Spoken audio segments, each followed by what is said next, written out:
இந்த அரங்கத்துக்கு வந்து எங்களை வாழ்த்த வந்திருக்கும் உங்கள் அனைவருக்கும் என்னுடைய மாலை வணக்கங்கள். சந்தோஷமாக இருக்குது. இந்த ஃபங்க்ஷனோட விழா நாயகன் வந்து டைரக்டர் தனாவோட வானம் கட்டடும் படத்தோட ஃபேன்னா அவரோட கேமரா, அவரோட ஃப்ரேமிங், டேஸ்ட்டு, டயலாக் டெலிவரி. அவர் சொன்னார் இல்லையா, டைரக்டர்ஸை இயக்கியிருக்கேன்னு சொல்லிட்டு. பாலாஜி தீவேல் சாரை பர்ஃபார்மன்ஸ் பண்ணி வாங்கின விதம், சரத்குமார் சாரோட பெர்ஃபார்மன்ஸ், ராதிகாம்பரன் பெர்ஃபார்மன்ஸ் எல்லாத்தையும் பார்த்து ரொம்ப ரசிச்சிருக்கேன் அவங்க படத்தை. ஸோ நானும் ராஜா சாரும் நெக்ஸ்ட் படம் யாரை வச்சு பண்ணலான்னு பிளான் பண்ணிட்டு இருக்கும்போது 2 பேரும் ஒருமித்தமாக வந்து உங்கள் பேரை பற்றி பேசிகிட்டு இருந்தோம். ஃப்ரம் த டே ஃபஸ்ட் டேயில் மீட் பண்ணது வந்து இன்றைக்கி வரைக்கும் ஒவ்வொரு நாளும் வந்து ஆஸ் அ டைரக்டர் உங்களை பார்த்து ரொம்ப நிறைய விஷயம் ஆச்சரியமாக, 3 படத்தில் இவ்வளோ கற்றுக்கிட்டீங்க அப்படின்னு சொல்கிற மாதிரி ஆச்சரியமாக இருக்குது. நிறைய எமோஷன்ஸ் இருக்குது. அதே சமயம் டெக்னிக்கலாக கூட ஷார்ட் டிவைட் பண்ணுறது, உங்கள் டேஸ்ட்டு எல்லாமே எல்லா விதத்துலேயுமே மிக குறுகிய நாட்களில் ஒரு பெரிய படத்தை பண்ண முடியுமா அப்படின்னு பார்த்தீங்கன்னா அது ரொம்ப கஷ்டம். ஆனால் நிறைய டைம் எடுத்து பண்ணார். பட் ஸ்டில் இந்த படத்தோட அவுட்புட்டுக்கு வந்து நீங்கள் எடுத்துக்கிட்ட நேரம் கம்மி தான் உண்மையிலேயே. ஸோ இன்னும் இப்போ பெரிய பெரிய படங்கள் உங்களால் ஈஸியாக ஹேண்டில் பண்ண முடியும். கண்டிப்பாக ஃப்யூச்சரில் படம் பண்ணக்கூடிய ப்ரொடியூசர்ஸ் எல்லோரும் தைரியமாக பெரிய பெரிய பட்ஜெட் படங்களை இவருக்கு கொடுக்கலாம். அதை டபுள் மடங்கு பட்ஜெட்டாக காட்டுவார். ரொம்ப நாலேஜ் உள்ள டெக்னிக்கலி சவுண்டான ஒரு டைரக்டர் தனா. சந்தோஷம் தானா. கூடிய சீக்கிரம் இன்னொரு கதையில் சந்திப்போம். Mani Ratnam sir associate. ஸோ அது மாதிரி தான் இருக்குது படமும். ஆக்சுவலாக நல்லா இருக்குது. டைலாக் டெலிவரியிலேருந்து ஆரம்பித்து எல்லாமே அதே மாதிரி தான் இருக்குது. அப்புறம் நீங்கள் குறுக்க பேசிட்டதுனால அடுத்தவங்களை பற்றி பேசிடுறேன். புது மாப்பிள்ளை, நீங்கள் ரொம்ப நைஸ் பர்சன். ஒரு நல்ல தோழமையாக பழகக்கூடிய ஒரு நல்ல மனிதர். ரொம்ப ஸ்வீட்டாக இருந்துச்சு. நல்ல கம்பெனி எனக்கு அவர். Nice sir. 2 படமாக. ஆனால் கல்யாணத்துக்கு கூப்பிடல நீங்கள். பரவாயில்ல. சந்தோஷம் உங்க கூட ஒர்க் பண்ணது சார். நைஸ். அவங்க சொன்ன மாதிரி சார், நீங்கள் பிடிச்ச அந்த ஸ்டைல் இருக்குல்ல, காமெடி ஸ்டைல், இது வரைக்கும் யாருமே பிடிக்காது. அது நெல்சன் உங்களை தோண்டி எடுத்தாரா, நீங்களா அப்படி வெளியே வந்தீங்களான்னு தெரியல சார். ஆக்சுவலி தோண்டி எடுத்தாரா, அது செம்மையாக பண்ணீங்க. ஆக்சுவலாக ஃப்ரம் த டே ஒன்லேருந்து நீங்கள் கேரி பண்ணுற விதம் இருக்குல்ல, இது வரைக்கும் யாருமே இப்படி ஒரு பாடி லாங்குவேஜை வந்து சினிமாக்காக கம்ப்ளீட்டாக மாற்றிட்டீங்கல்ல. இன்னொரு பர்சன் தான் நீங்கள் சினிமாவில் நடிக்கக்கூடிய அந்த கமெடின்றது வந்து ரியல் லைஃப்பில் வேற ஒரு ஆள் அப்படின்ற மாதிரி கம்ப்ளீட்டாக வேறு ஒரு ஜானரில் நீங்கள் நல்லா பண்ணுறீங்க சார். சூப்பர். அப்புறம் என்னோடய ஃப்ரெண்டு, என்னோடய ப்ரொடியூசர் ராஜா சாருக்கு மனமார்ந்த நன்றிகள். பெரிய கதை இல்லை சார், ரொம்ப கதை பெருசாக இருக்கே, நீங்கள் பண்ணணுமா, வேணா வேறு சின்ன எனக்கு ஏற்ற மாதிரி போயிடலாமான்னு கேட்கும்போது, இல்லை சார் இது பண்ண முடியும் என்னால், நான் பண்ணி காட்டுறேன் அப்படின்னு சொல்லிட்டு எந்த காம்ப்ரமைஸும் இல்லாமல் கூடியில் வரும் படத்தை தொடர்ந்து எனக்கு கூட அவர் கூட நான் பயணிக்கிற 2வது படம் அது. எந்த காம்ப்ரமைஸும் பண்ணிக்காமல் ரொம்ப சிறப்பாக இன்றைக்கி வரைக்கும் நல்ல படம் வர்றதுக்கு முக்கியமான காரணம் நீங்கள் அமைச்சிருக்கீங்க சார். ரொம்ப நன்றி. நிறைய படங்கள் ஃப்யூச்சரில் பண்ணணும் நாம. Thank you so much sir. அப்புறம் இந்த படத்தோட ஹீரோயின், நான் ஷாக் ஆகிட்டேன். ஆக்சுவலாக உங்களுக்கு இவ்வளோ தமிழ் தெரிஞ்சு தான் நான் ஷூட்டிங் ஸ்பாட்டில் நிறைய பேசியிருப்பேன். ரொமான்ஸ் பற்றி நான் டிஸ்கஸ் பண்ணியிருந்துருக்கலாம் நாம். இப்போ தான் தெரியும் ஆக்சுவலாக. Is the one which you practised or is a real flow? Real flow. Okay. நல்லா தமிழ் பேசுகிறீங்க ரியா. சந்தோஷமாக இருக்குது. எனக்கெல்லாம் இன்னொரு லாங்குவேஜ் கற்றுக்கிறது ரொம்ப கஷ்டமான விஷயம். இன்றைக்கி நிறைய தெலுங்கு படங்கள் ரிலீஸ் ஆகிட்டுருக்கு. அந்தரிக்கி நமஸ்காரம் தவிர்த்து எனக்கு எதுவும் தெரியாது. பட் நீங்கள் தமிழில் வந்ததுலேருந்து ஒரு ப்ரெஸ் மீட்டே நீங்கள் வந்து ஆனர் பண்ணுற, தமிழில் நீங்கள் டைலாக் டெலிவரி பண்ணுற அளவுக்கு நல்லா பண்ணுறீங்க. சந்தோஷம். வெரி ஸ்வீட் அண்ட் சிம்பிள் பொண்ணு. எந்த ஹீரோயினுக்கான ஒரு அப்படி இல்லாமல் ரொம்ப சிம்பிளாக இமீடியட்டாக கூப்பிட்டா கூட மேக்கப் இல்லாமல் கூட சம்டைம்ஸ் வந்து டைமுக்காக ஆனர் பண்ணி வந்து இங்கே கூட ஒரு சகஜமாக பழகின ஒரு ரியா சுமன் வந்து ஒண்டர்ஃபுல் ஆர்டிஸ்ட். இன்னும் நிறைய படங்கள் வந்து நீங்கள் ஃப்யூச்சரில் தமிழில் பண்ணுவீங்க.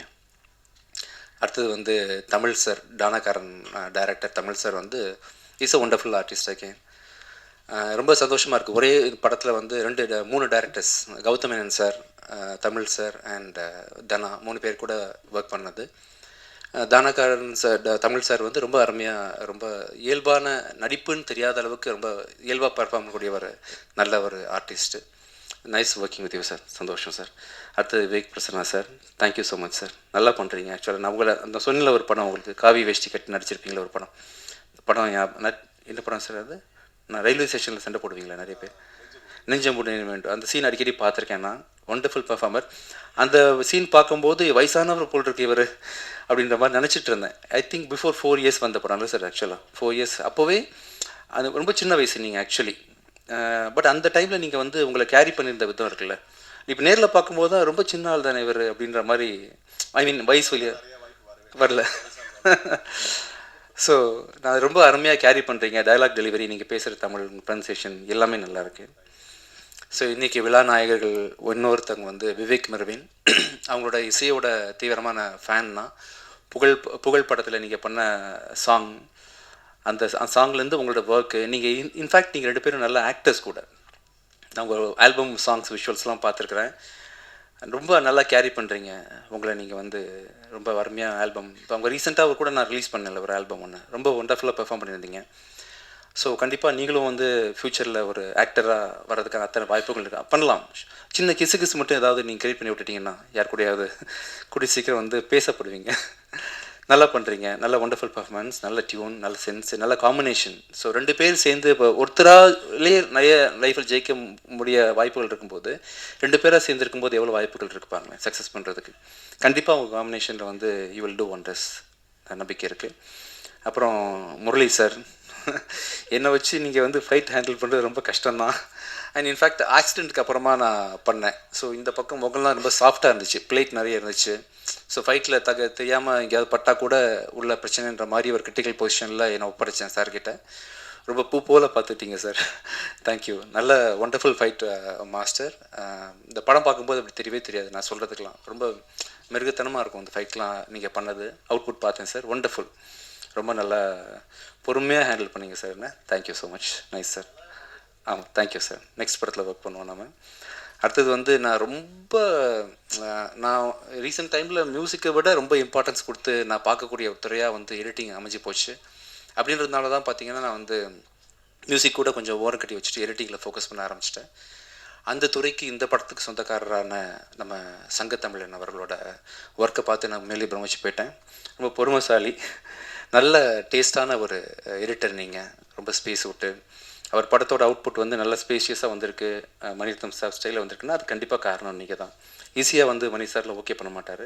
ஸோ தனாவோட ரைட் ஹேண்ட் நீங்கள். நிறைய படங்கள் ஃப்யூச்சரில் பண்ணி ஸ்ரீகர் பிரசாத் சார் மாதிரி பெரிய பேர் வாங்கணும்னு ஆசைப்பட்றேன்.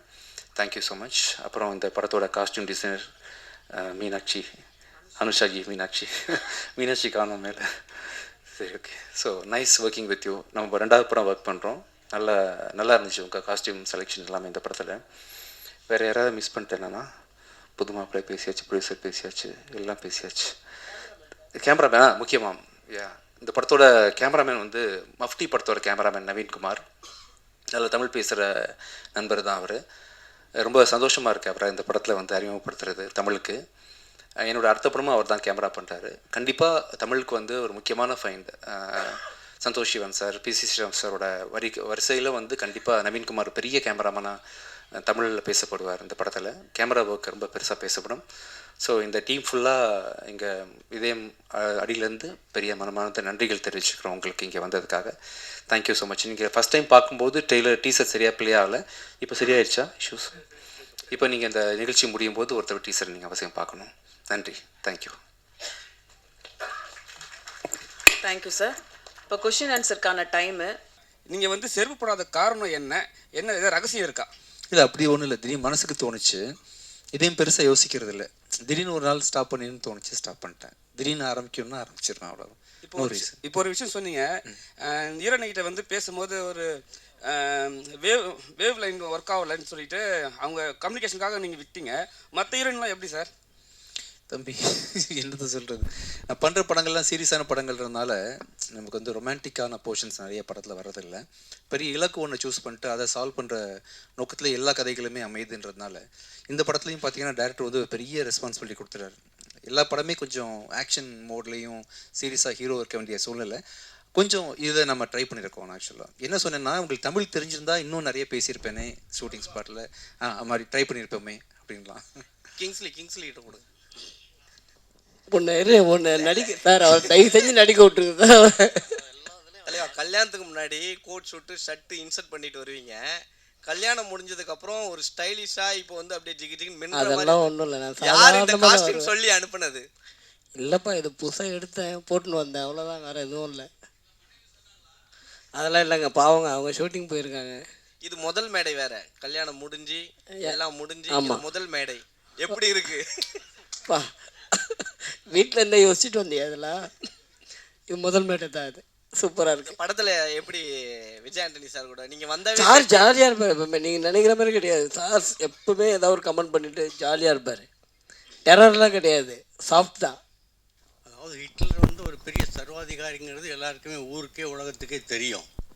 அவருடைய ஸ்வஸ்திகா சின்னம் இருக்குது பாருங்கள், அதை நீங்கள் குறிப்பிட்டிருக்கீங்க இங்கே. அது ஒரு மத குறியீடு. அது மட்டும் இல்லை, அவர் அடிக்கடி வந்து காளியை பற்றி புகழ்ந்து பேசுவார். காளி இல்லாமல் என்னால் இருக்க முடியாது, காளியினுடைய குற்றப்பார்வை அப்படின்லாம் சொல்லக்கூடியவர். ஆக ஒரு மதத்தினுடைய பிரதிநிதியாக ஹிட்லர் காட்டலீங்களா?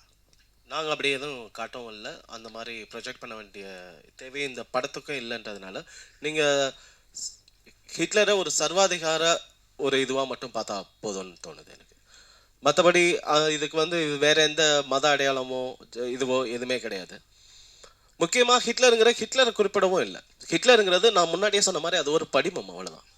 இல்லை, அந்த படிமத்தை வந்து கதாநாயகனை வந்து உயர்த்தி காட்டுற ஒரு தமிழ் சினிமாவில் நீங்கள் இது ஹிட்லர் வந்து கதாநாயகன்னு சொல்லுதுன்னு நீங்கள் சொல்ல முடியாது. இல்லை, நான் வந்து இந்த படத்தினுடைய தலைப்பை வச்சு நான் சொல்கிறேன். படத்தோட தலைப்பு வில்லனுக்குண்டான தலைப்பாகவும் இருக்கலாம் இல்லையா? ஓ, அப்படின்னா கதையினுடைய நாயகன் எதிர்நாயகனா? கதையினோட நாயகனை மட்டுமே தலைப்பாக வைக்கணும்னு இல்லையா? அதில் இருக்க கருத்தை எடுத்துக்கிறோம் தான் நான் நினைக்கிறேன். அதோட யார் சொன்னால் அவர் சொன்னதில் ஏதாவது குறியீடாக இருக்கா அப்படின்னு போனால் கிடையாது. இந்த படத்துக்கு அந்த வரி வந்து ரொம்ப முக்கியமான வரி. ஒரு போராட்டம் அப்படிங்கிறது வந்து நம்ம எந்த விதமாக போராடம் அப்படிங்கிறத வந்து நம்மளோட எதிரி தீர்மானிக்கிறாங்கிற ஒரு மாமாவோட அந்த வரிகள் வந்து ரொம்ப முக்கியமான வரிகளாக நான் நம்புகிறேன். இதை வந்து அதனால இதை நம்ம கொண்டு வரோம். ஹிட்லருங்கிறத வந்து ஒரு ஒரு சர்வாதிகாரத்தோட ஒரு அடையாளம். ஒரு மனிதன் ஒரு சர்வாதிகாரத்தை அடைஞ்சிடக்கூடாது, ஒரு ஹிட்லராக ஆயிடக்கூடாது அப்படின்ற ஒரு முனைப்பு தான் இந்த படம்.